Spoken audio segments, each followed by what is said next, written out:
ایک مرتبہ ایک کلاس میں ایک استاد نے ایک بچے سے پوچھا، اگر میں آپ کو ایک سیب دوں، پھر ایک سیب دوں اور پھر ایک سیب دوں تو آپ کے پاس کتنے سیب ہوں گے؟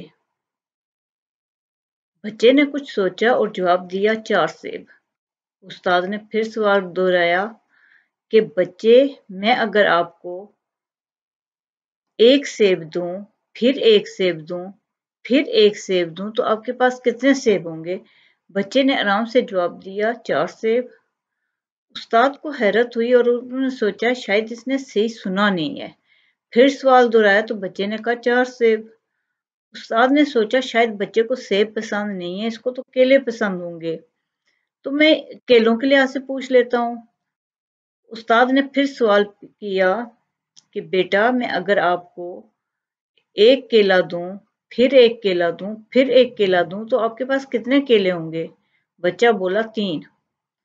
استاد بہت خوش ہوا اور دوبارہ پوچھا کہ اگر میں آپ کو ایک سیب دوں، پھر ایک سیب دوں، پھر ایک سیب دوں تو آپ کے پاس کتنے سیب ہوئے؟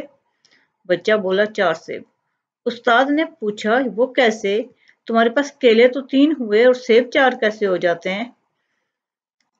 بچہ بولا اس لیے کہ میرے بیگ میں بھی ایک سیب پہلے سے موجود ہے، تو جب آپ مجھے 3 اور سیب دیں گے تو میرے پاس وہ 4 سیب ہوں گے۔